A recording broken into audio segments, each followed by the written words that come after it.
We're sisters, best friends, and authors on a mission to help you stoke your creative fire and live the life of your dreams. We believe that purpose fuels passion and that creativity is your secret weapon for mass construction. There's never been a better time to bless the world with your dream realized. You're listening to The Kate and Abbie Show. What's up, guys? Welcome back to another episode of The Kate and Abbie Show.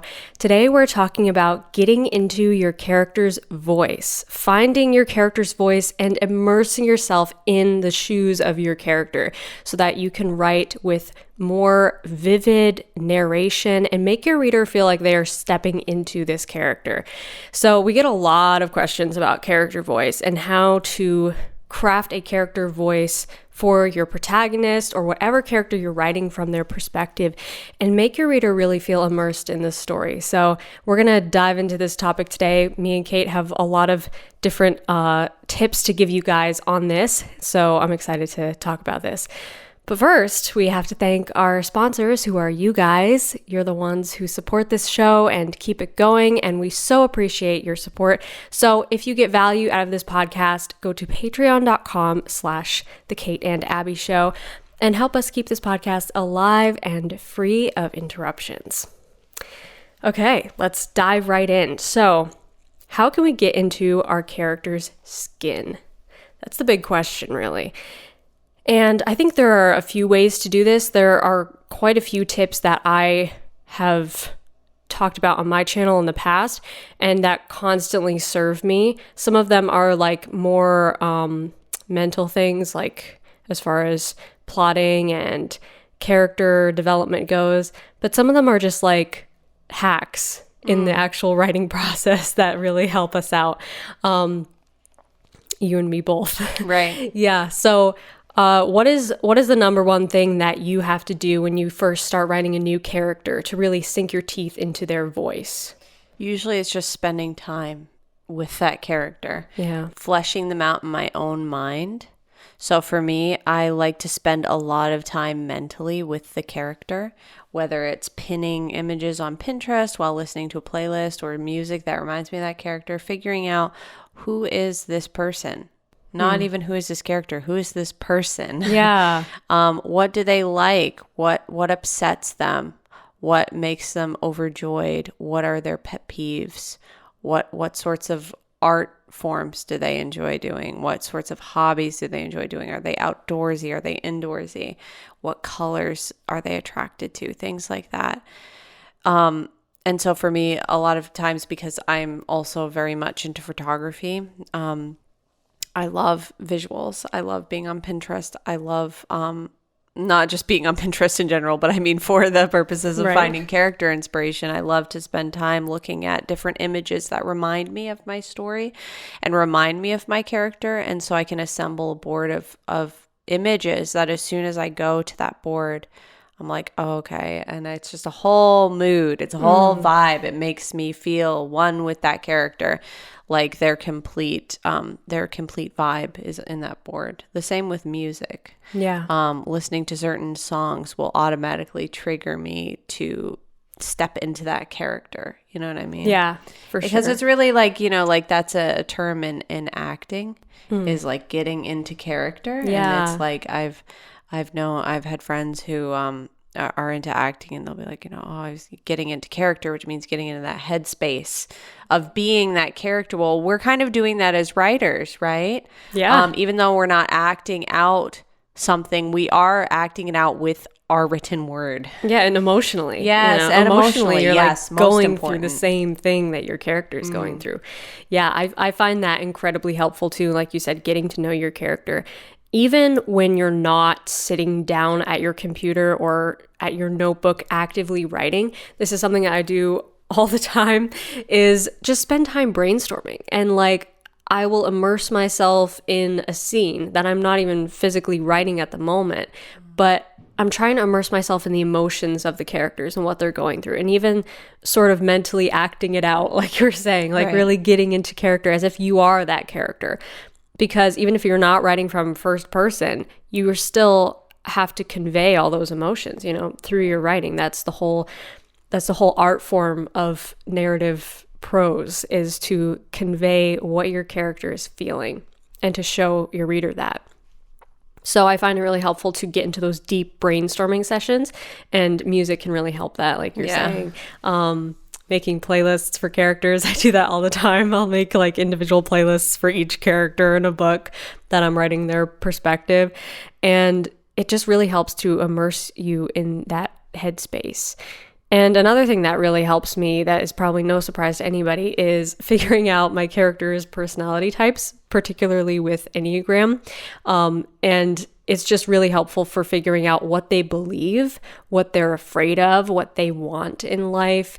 And of course, these desires and fears can be specific to the character. They don't have to be, copied and pasted from the Enneagram types of what these basic fears and basic desires are. But it's really helpful to figure out how this type thinks.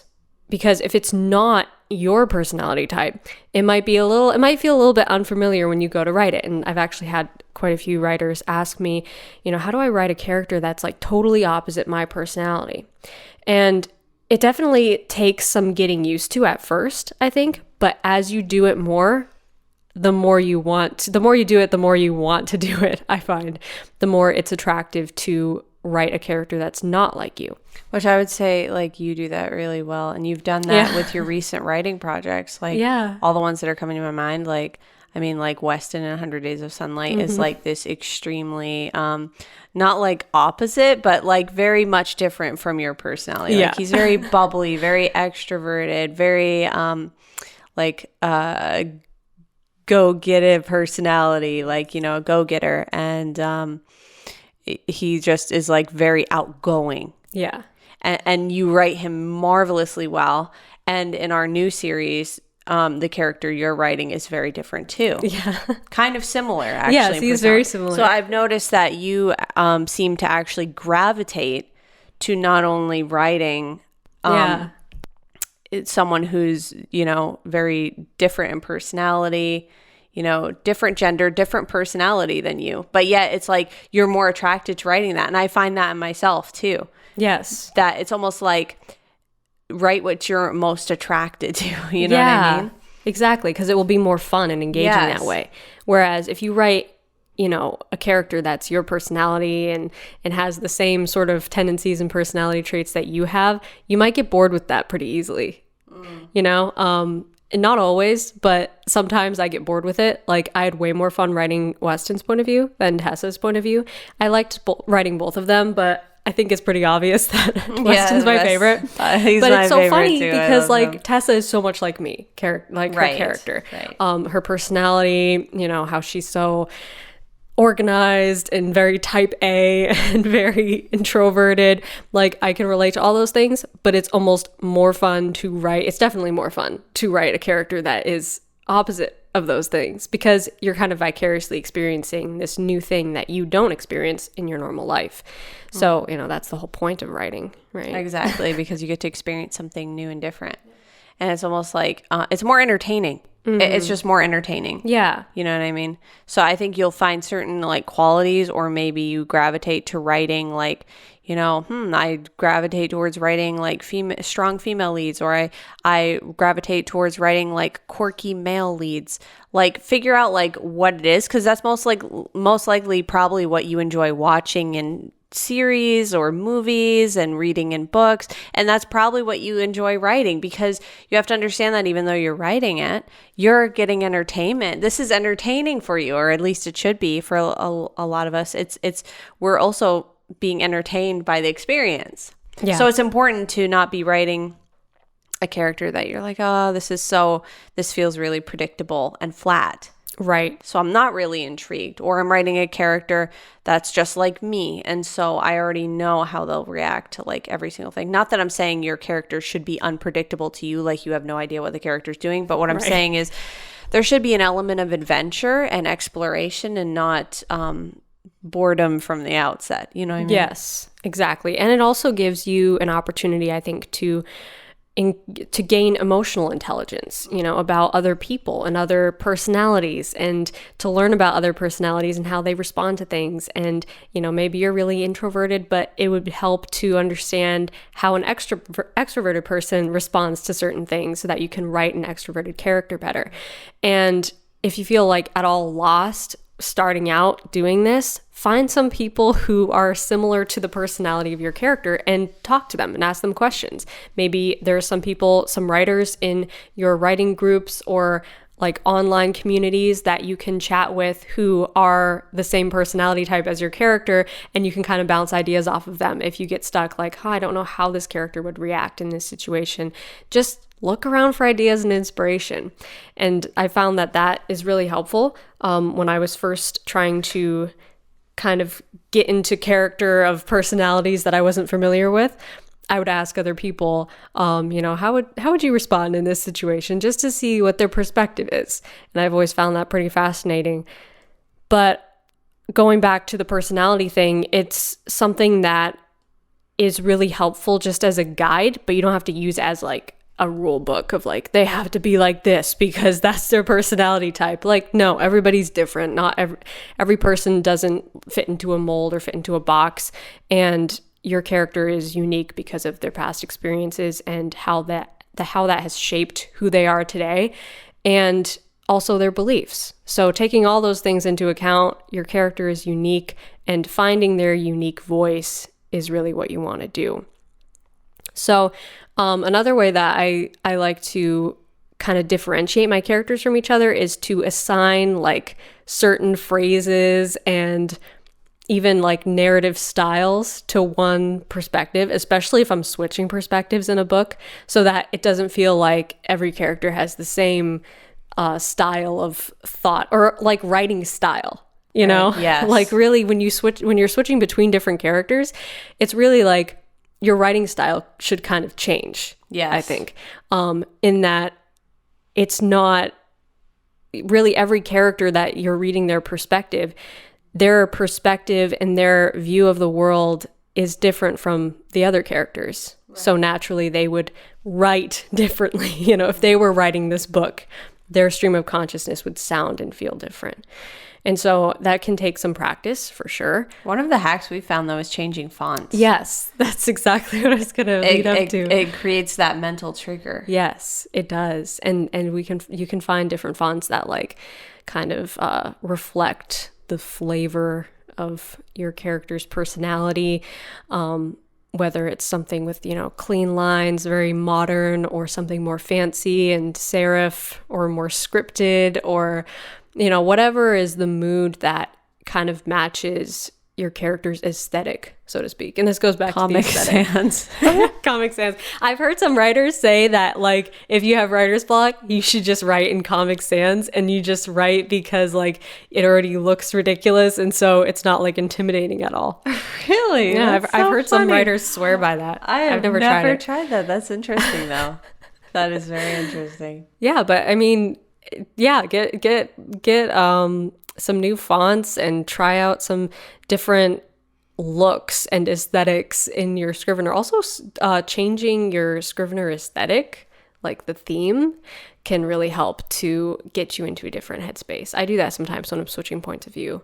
I'll like switch the theme and make it something, more spooky and dark for the villain's point of view or something like that. I did some of that with my fantasy book. Like, yeah. The different backgrounds, because there's like totally different settings. Right. Like very, very different settings. And so when I finished like an act that was like in one setting and then it moves to a totally different setting, I would usually go find a different background and change the colors to kind of match that. And it did help a lot, because it makes you feel like it's like a different atmosphere. Yeah, that's really what it is. It's creating an atmosphere. Yeah, and you can create atmospheres really around your characters, and you should, because you're switching to a whole different perspective of the world. And that can be intimidating at first, I think, but really it's just practice, practice, practice. And what I tell writers who have trouble like changing their character voice, as far as making their characters sound different from each other, is practice by writing characters that are polar opposites of each other and see if you can write polar opposite voices, polar opposite writing styles. This is what gave me like my breakthrough on character voice, because I didn't get it. It was like similar to the feeling of trying to understand how to do vibrato when you're singing, and it's like, I can't explain it to you. You can watch all the videos about it, but there's no like technical switch you can flip on to know how to do that. It's just something that like the more you sing, you eventually have like a breakthrough moment and you know how to do it. But reminds me of speaking French. Yeah. Similar things going on here. That's how it was for me with character voice. And for a long time, I was like, all my characters sound the same. This is ridiculous. They're all so boring. They're all so flat. They all sound like the same person. And then I was writing a fan fiction, actually, that was 2 different characters that were totally opposite personalities. And I was switching between them, and I was challenging myself to really differentiate from the voices. And because the characters had 2 very different personalities, similar to Tessa and Weston, actually, in 100 Days of Sunlight, I was able to, it like clicked for me. I was like, okay, I get this now. Right. You know? So I think that can help, especially when you're starting out, to just have extreme opposites and play with that instead of dealing with like more subtleties. Yeah. Then as you get more and more used to it, those subtleties come naturally. Right. Yes, for sure. But it can also help to like make a list of phrases and, expressions and gestures that this one character uses, and don't let any other characters use those. Right. Especially with really specific things. Yes. Those are the things that stand out the most, is if it's something super specific, like, someone stroking their mustache, like then you have every dude doing that. It's like, no, they want to all do that. Or like, she pinched the bridge of her nose, like that's a very specific action, like when she's concentrating. Then don't have all of them do that. Don't have all the characters do that, because little habits and stuff like that are usually pretty specific to people. Mm-hmm. It's not like there's these habits that every single person does, right. These weird, quirky habits. It'd be like 1 or 2 characters. So it's like picking up on stuff like that. And one of the good things is that, there's always the editing process to go back and smooth out some of these things. So it's not like you have to be super, freaked out about catching every single one. But if you can condition yourself to separating it in the beginning, the vocabularies, that's a great thing. Yeah, it is, for sure. And it's hard at first because you're the writer and you're using the same phrase because it's like you do that usually, Yeah. So it's like you're kind of just writing from your own perspective at that point. But that's what I mean by like jumping into different characters and almost letting them write through you, not even thinking of it as this is my writing style, but this is my character's writing style. I like that. That's really cool. Yeah, that was actually something I shared on a Instagram live stream one time back last summer, I think. And that's just one of the rule of thumbs I live by in my writing, and it's helped me so much to really lock into my character's voice, is to look at it from the perspective of this is their writing style. Right, that's cool. And how would they tell this side of the story? Yeah. And like you said, you can catch these things in the editing process if there's like, oh, everyone's rolling their eyes. Every character on every page is rolling their eyes. Well, not everybody rolls their eyes when they're annoyed or whatever. So paying attention to those things, you can also ask your editor and your proofreader to look for those inconsistencies. Right. That's always really helpful.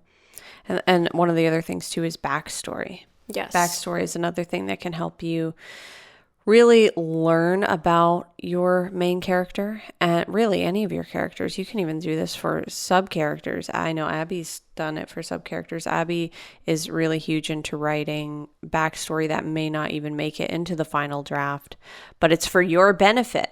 Yeah. You know what I mean? Yeah, and it really does help you to understand who your character is. And also understanding their past and where they came from helps to, I think, make their voice more colorful and interesting, because especially if they, maybe they grew up in a different place and they've moved to the place that they currently are, well, maybe some of those influences on the place they came from or grew up around, or the culture they were involved in before in their childhood, maybe that will bring some influence to their voice today. Right. And all those little things, those are really like the details that make your character's voice shine, I think, and make them feel really unique and like they're a real person, Exactly. So it's sort of like the proverbial accent on your character's voice. Is like the details that enrich them. Right. And another thing is figuring out your character's flaws, which we actually did in a story mining episode about, the episode before this episode. So if you haven't had a chance to see that yet, we'll link it in the video version of the podcast on my YouTube channel.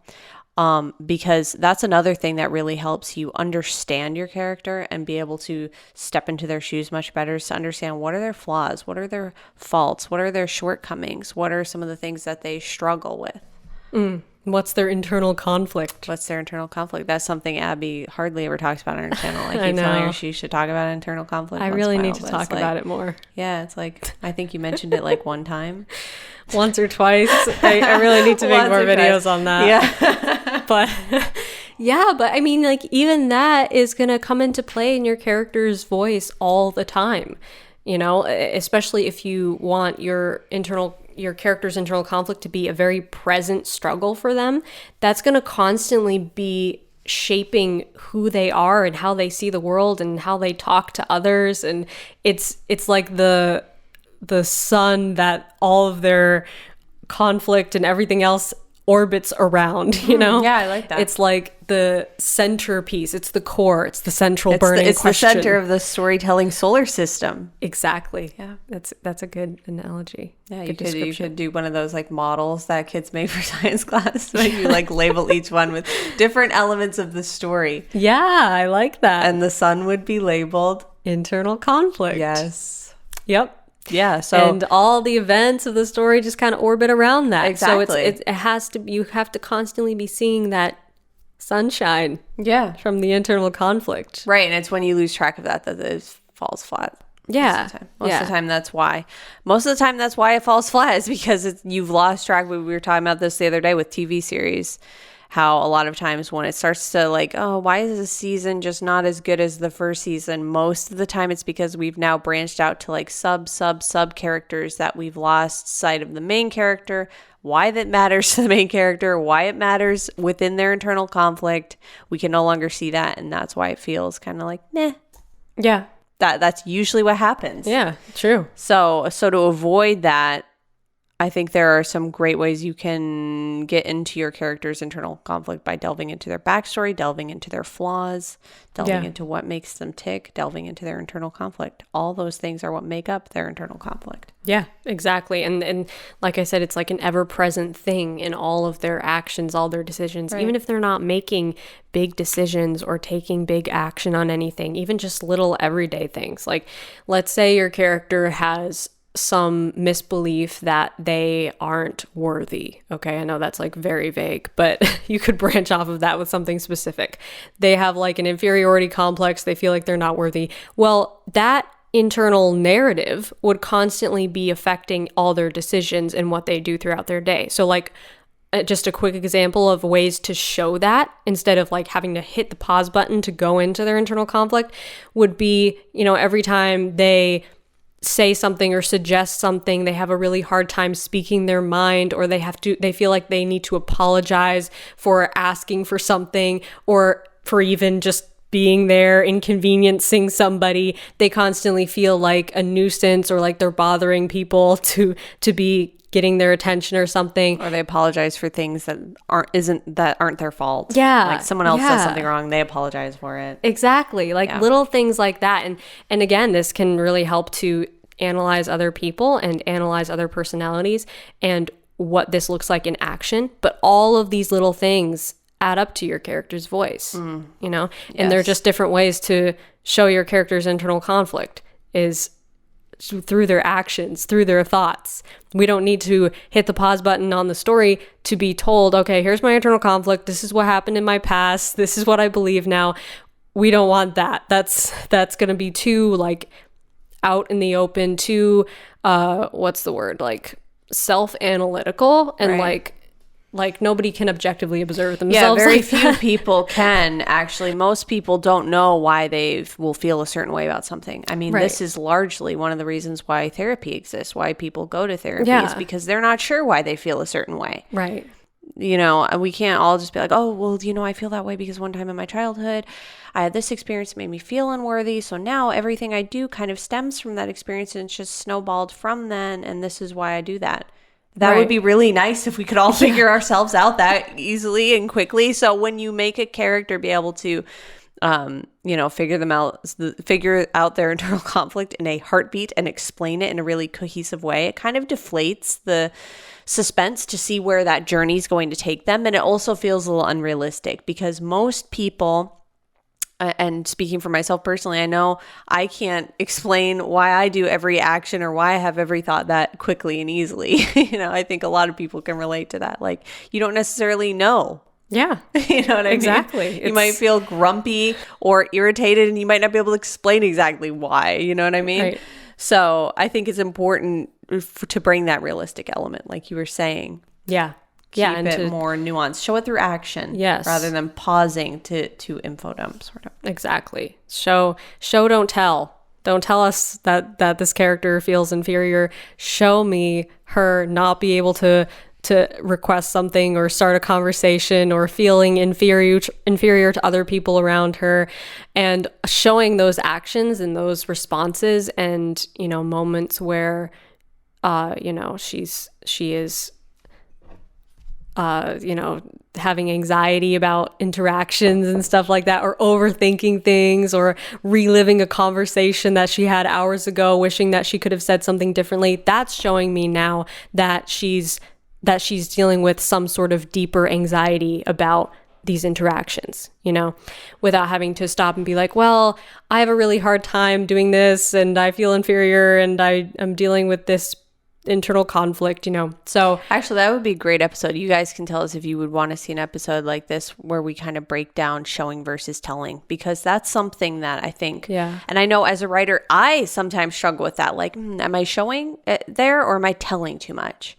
You know, that can be there's a balance. And so that would be cool to delve into even deeper and like go into examples. Yeah, I we love should that do idea. That. Yeah. We should totally so you do guys that. can chime in the comments on YouTube and let us know if like that's something you would like to see as well. But yeah, I agree with you completely.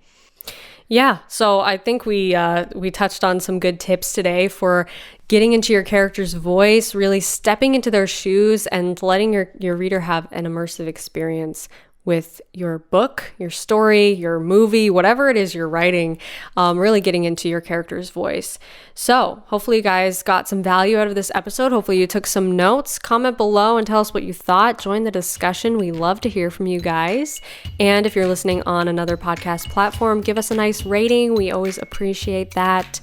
Again, thank you so much to our amazing patrons. You guys make this show possible. If you want to donate to the show and help us keep this podcast alive and free of interruptions, go to patreon.com/The Kate and Abbie Show and show us some love and support over there. Otherwise, we love you guys so much. Thank you for listening, and we will see you in the next one. Until then, stay stoked and rock on.